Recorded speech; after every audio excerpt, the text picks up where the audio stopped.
¿crees que el mundo va a mejor o a peor?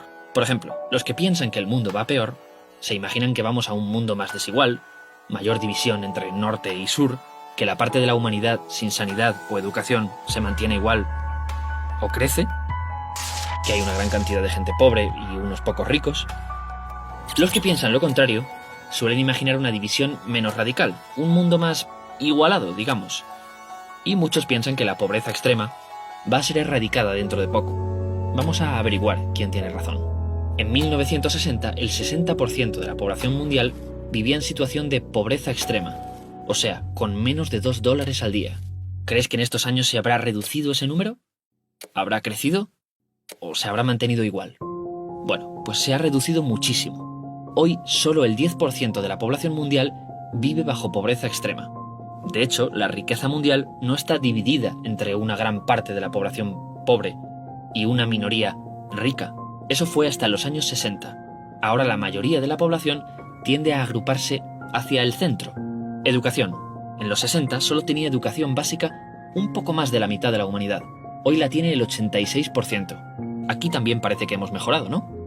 En los 60 estar vacunado contra cosas como la difteria, la tosferina o el tétanos era muy raro. Esto significaba cosas como que de cada 100 niños, 20 morían antes de los 5 años.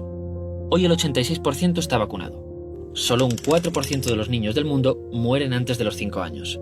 Espera, entonces, ¿por qué tenemos muchas veces la sensación de lo contrario? De que el mundo va a peor.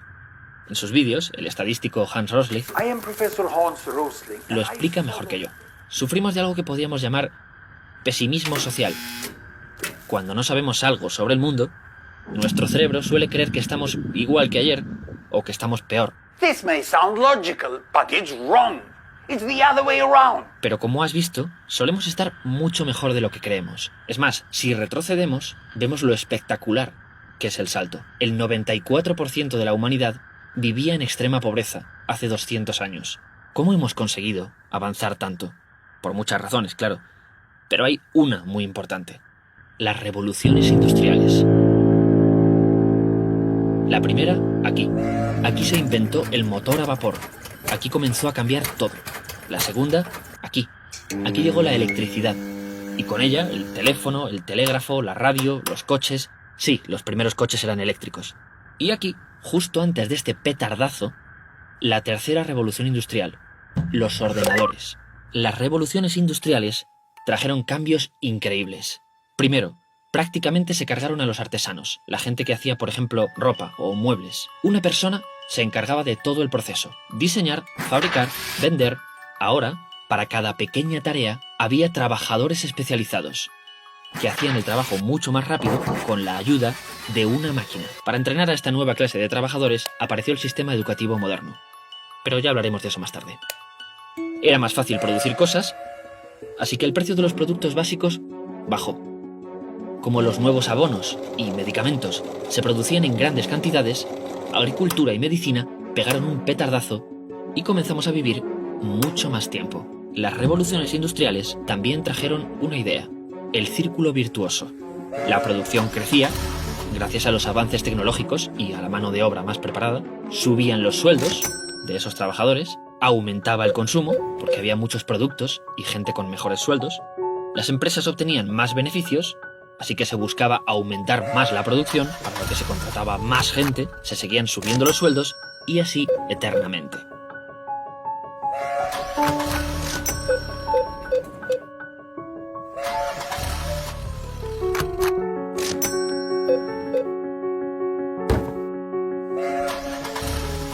Este círculo virtuoso explica el nacimiento de la llamada clase media, el grupo en que todos podrían permitirse una casa, un coche y una televisión.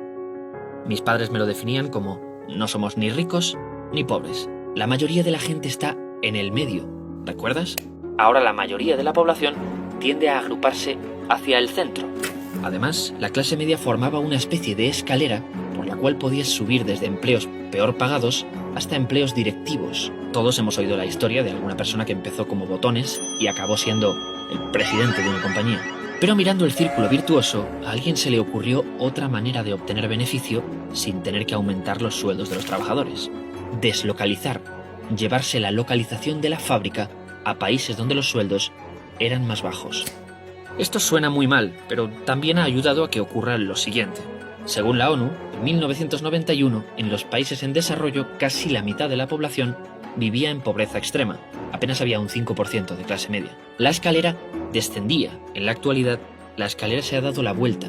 La clase media ha triplicado su tamaño. Y el mayor grupo ya no es la pobreza extrema, sino lo que la ONU llama clase media en desarrollo. Gente que está cerca de dar el salto a la clase media. En el mundo desarrollado, el empleo perdido por la deslocalización se compensó porque coincidió con el boom de los servicios privados, como tiendas, comunicaciones, turismo, hostelería, bancos, pero también del Estado, como la salud o el transporte público, que contrataron a toda esa gente. Bueno, vamos a resumir un poco. Entonces el mundo va a mejor, ¿no? Y nos espera un futuro brillante. Clase media para todos.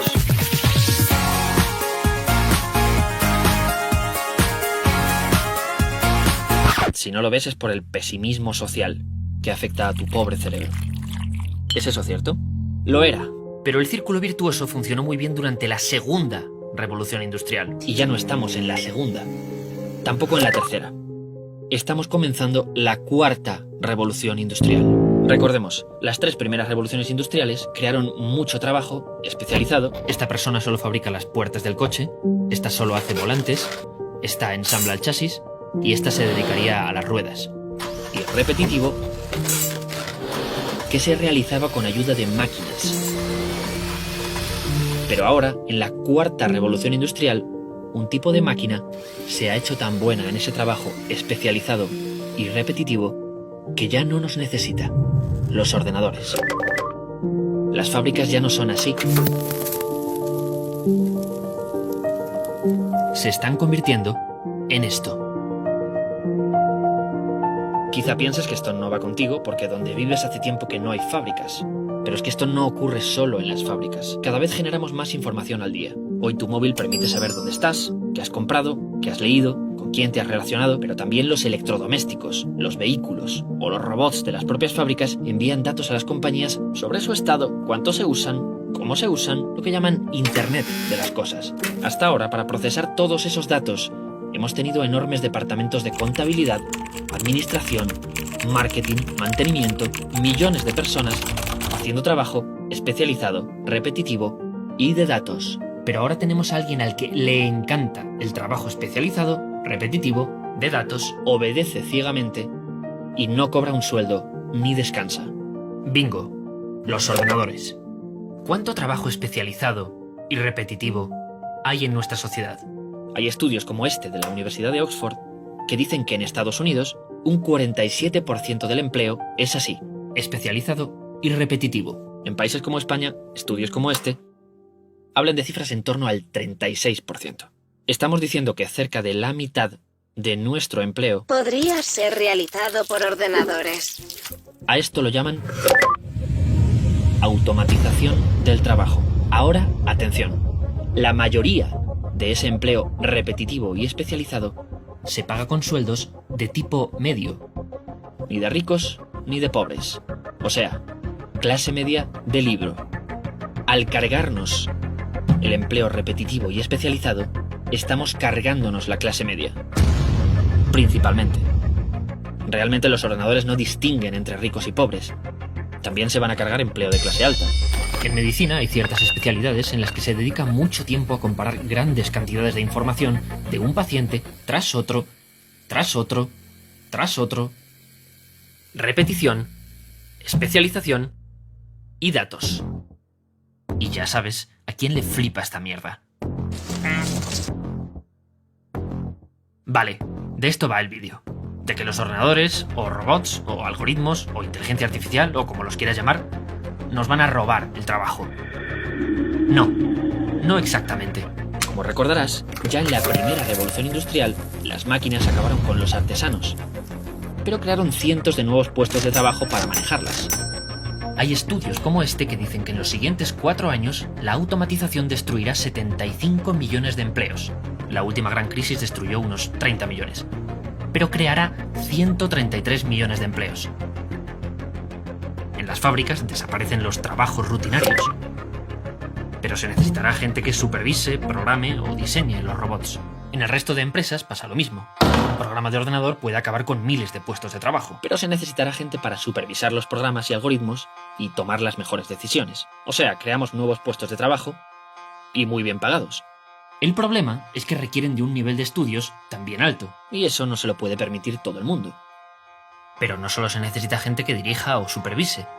En el otro extremo se está creando otro tipo de trabajo que los ordenadores aún no pueden hacer.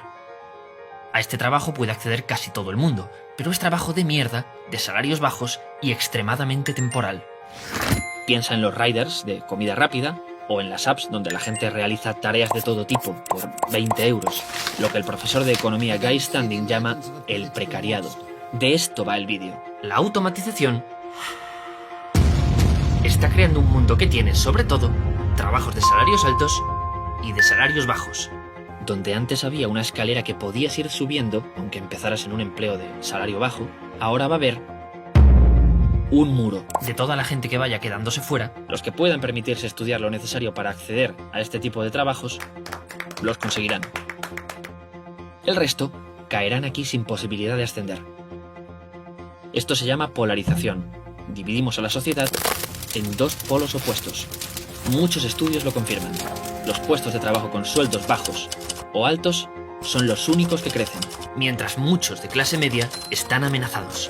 Esto está ocurriendo en Europa, en Estados Unidos y en todo el mundo. Y la razón es que la mayoría de puestos de trabajo especializados y repetitivos, muchos de ellos basados en manejar datos, que están desapareciendo a causa de la automatización, están aquí, en el medio. Corremos el riesgo de volver a una sociedad más dividida, ricos y pobres, como la de antes de la revolución industrial. Esto es una puta catástrofe. ¿Recuerdas el círculo virtuoso? La clase media no solo sirve para comprar y que se produzca más, también sirve para pagar la mayoría de los impuestos con los que el país crea lo que se llama el estado del bienestar. Un sistema de salud para todos, pensiones, escuela pública, una paga de supervivencia para los desempleados. Si destruimos la clase media, estamos dinamitando la sociedad. Pero tengo buenas noticias. Ah, no, eso es después. No, tengo malas noticias. Quizá estás viendo este vídeo y no trabajas aún. Estás estudiando, preparándote para intentar conseguir un puesto de trabajo en ese futuro tan complicado. Para entrenar a esta nueva clase de trabajadores apareció el sistema educativo moderno. Pero ya hablaremos de eso más tarde. El problema de ese sistema educativo es que se basa fundamentalmente en aprender datos de memoria, realizar ejercicios repetitivos, especializarte en una cosa y cumplir órdenes. ¿Crees que exagero? En 2017, en el test de acceso a la mejor universidad de Japón, un robot ya obtuvo mejor nota que el 80% de los estudiantes. La directora del proyecto dijo estar alarmada al ver que una máquina no inteligente lo hacía mejor que nuestros hijos. Los ordenadores han superado todas nuestras expectativas en manejar datos rápidamente, realizar ejercicios repetitivos, especializarse en una cosa y cumplir órdenes. Y van a seguir haciéndolo. Cuando los creamos, pensamos que su potencia de cálculo crecería así. En realidad, está creciendo así. Hay quien dice que para 2030 superarán la capacidad de cálculo de un cerebro humano. Mientras tanto, seguimos empeñados en educar a los jóvenes memorizando datos, realizando ejercicios repetitivos, pidiéndoles que se especialicen en una cosa y que cumplan órdenes, preparándoles para trabajos que están a punto de desaparecer. A menos que formen parte de la sociedad que sí podrá permitirse la formación extra necesaria para estar aquí. Repito, es imposible competir con los ordenadores en esto. El problema no es la tecnología.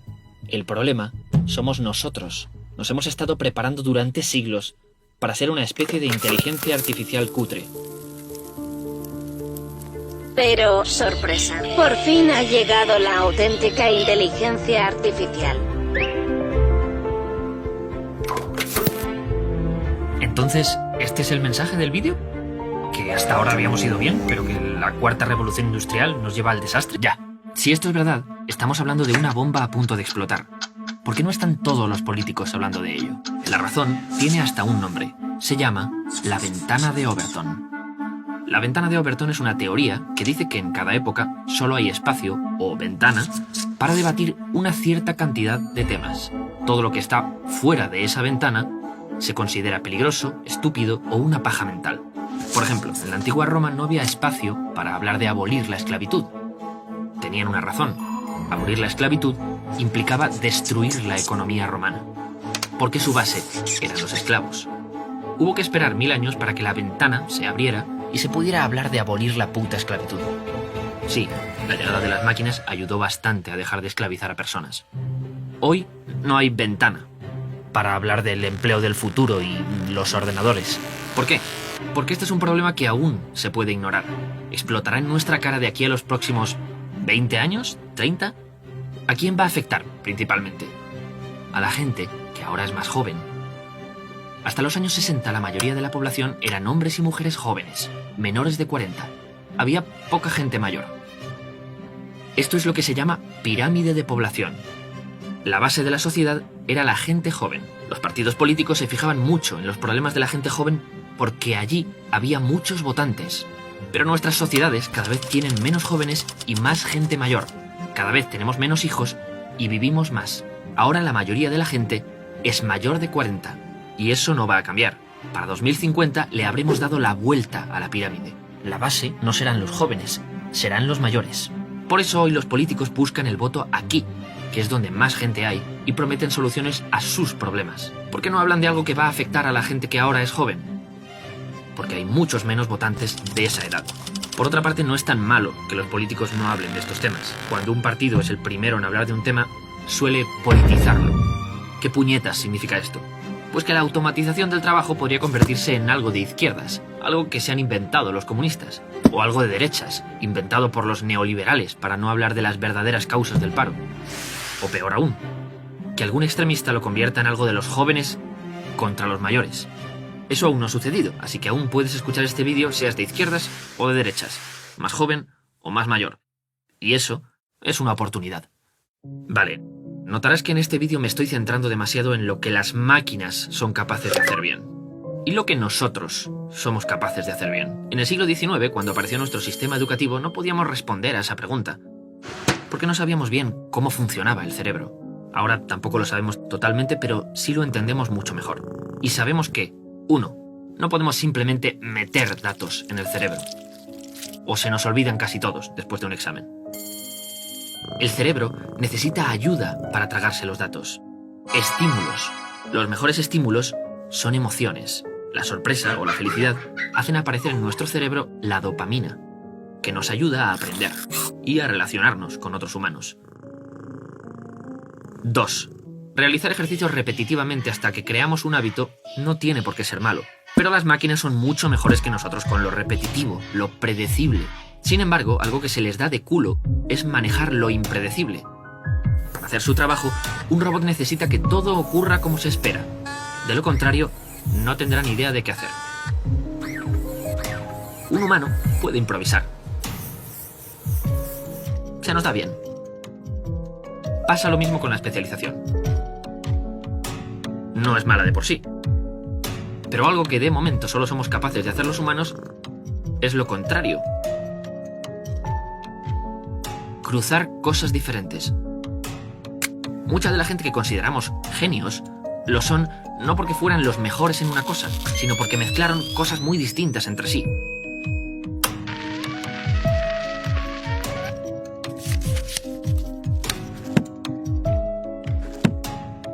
La mayoría de los premios Nobel son muy buenos en esto, pero también tú. ¿No te ha ocurrido que has hecho algo genial en tu trabajo con una idea que has sacado de otro sitio? ¿De tus aficiones, por ejemplo?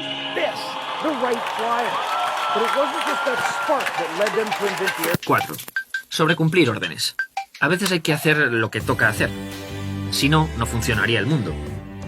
Sin embargo, nunca podremos ser mejores que una máquina en cumplir una orden. Si la máquina tiene electricidad, siempre obedece.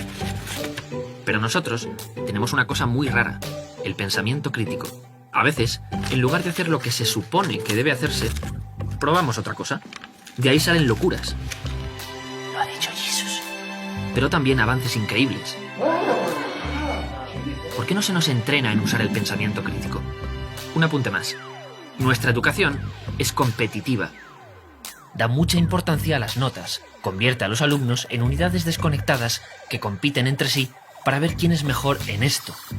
Pero el psicólogo David Kolb dice que somos muy diferentes para ponernos a competir en clase. Algunos son buenos con la teoría y los libros, sí, pero otros aprenderían mejor observando lo que ocurre a su alrededor. Otros necesitarán más de emociones y creatividad. Y otros aprenderán mejor haciendo cosas en el mundo real. Kolb descubrió algo increíble, observando los distintos tipos de aprendizaje. Nos complementamos. Hay pruebas de que los equipos que incluyen a personas con distintos perfiles funcionan mejor. Casi parece que estamos diseñados para ayudarnos. Podría seguir jugando a los contrarios durante una hora, pero creo que se capta la idea. Llevamos 200 años educándonos al revés de cómo nos funciona la cabeza. Es natural que los ordenadores nos estén quitando las tareas que son de datos, repetitivas y especializadas. Son rasgos propios de una máquina. Y nosotros tenemos un límite natural en lo buenos que podemos ser aquí. Los ordenadores, no. Pero en esto, la inteligencia humana, no tenemos competencia. Y no sabemos ni cuál es el límite. Solo sabemos que todo lo que ha conseguido la humanidad hasta ahora, y ojo, hemos conseguido cosas muy increíbles, ha sido sin entrenarnos para usar estas cosas. Todo lo hemos conseguido haciendo de robots cutres. ¿Qué conseguiríamos si nos entrenasen en usar estos superpoderes?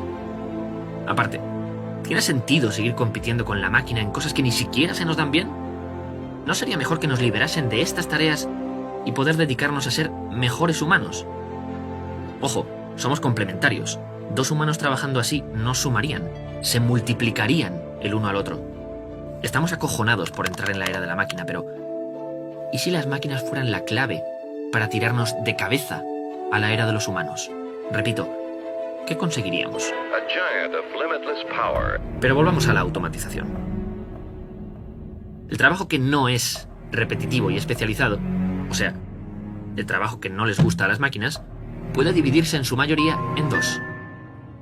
Estos trabajos requieren habilidades que solo podemos realizar los humanos, como entender muy bien a las personas, mezcladas con habilidades manuales. Ejemplos podrían ser camareros, trabajadores del hogar, cuidadores de niños o personas mayores, de los que cada vez habrá más, o un peluquero. Mezclar lo físico y mental no es para las máquinas, que funcionan mejor especializándose en una cosa.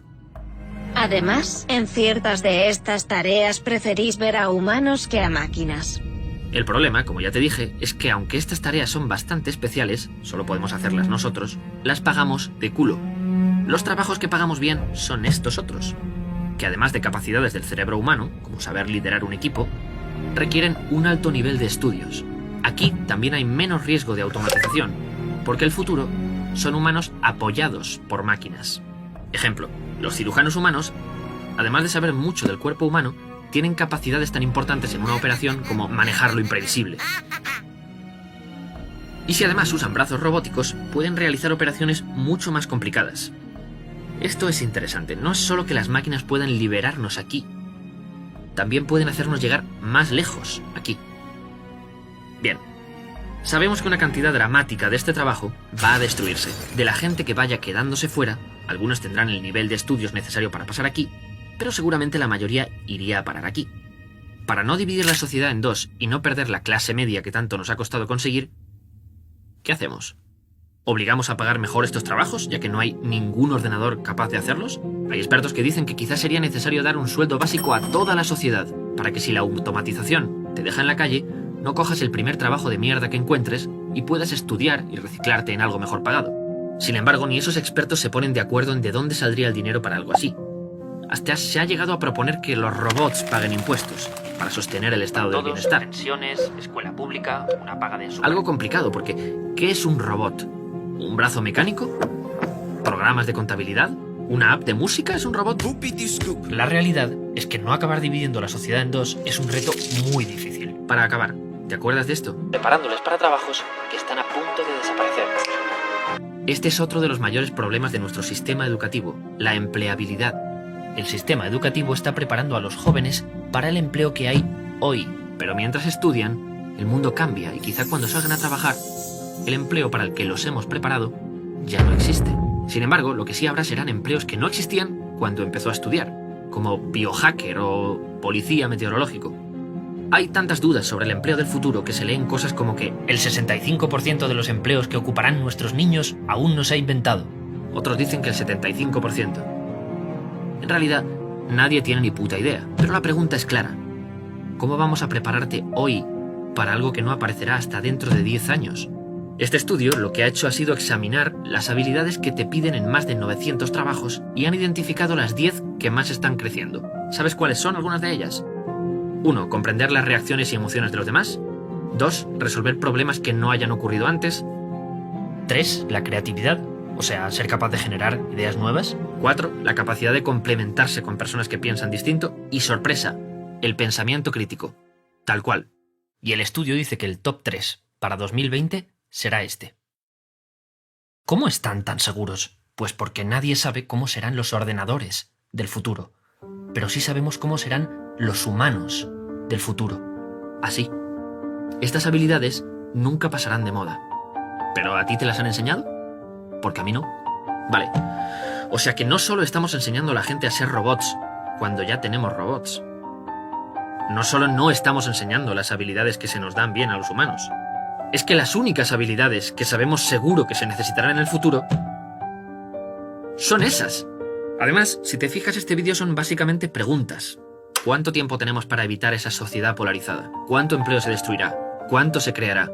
¿Será de calidad o de mierda? ¿Qué ocurrirá si se rompe el círculo virtuoso? Pero a estas preguntas no podemos contestar solo con datos. No son preguntas de lógica o matemática, sino que tocan precisamente aquello que nos hace humanos. ¿Cómo protegeremos a la gente? ¿Qué consideras justo? Se necesitan humanos para responder a ese tipo de preguntas. ¿Dónde están esos humanos? Desperdiciados, programados para hacer de robots. Encima, esta información puede ser peligrosa. En malas manos puede convertirse en un discurso contra las máquinas.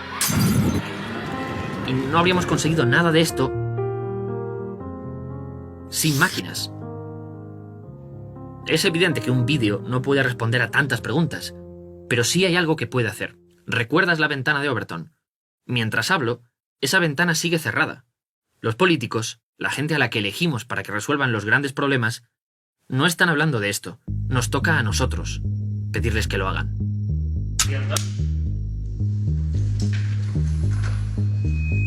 Los que hemos hecho este vídeo, hemos escrito una carta abierta a los políticos, donde les pedimos: 1.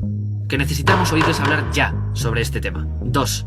Que queremos que trabajen para evitar que la tecnología produzca una sociedad polarizada y desigual. 3.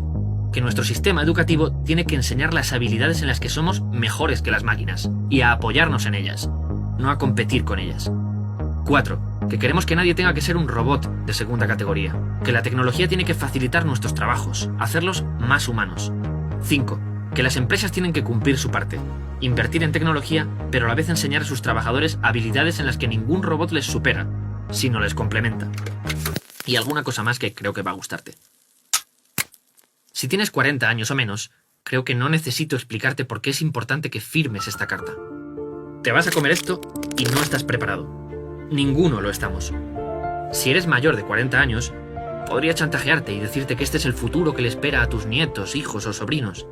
O que quizá te quedes sin jubilación si la mitad de nosotros nos vamos al paro y no podemos pagar impuestos. Pero eso es difícil de afirmar con seguridad. Tengo que ser honesto. Sin ti, no nos van a escuchar. Ahora mismo a los políticos les preocupa mucho conseguir vuestro voto. Se tarda 1 minuto en firmarla. Nosotros nos encargamos de hacérselo llegar. ¿Recuerdas la pregunta inicial? Era: ¿cómo crees que será el futuro? En 1820, la mujer no podía votar, la mayoría de los hombres tampoco. Existía la esclavitud, los niños trabajaban en fábricas, las jornadas eran de 50 horas semanales, no existía la seguridad social, no todos tenían fe en que esas cosas cambiaran, pero ocurrió lo impredecible.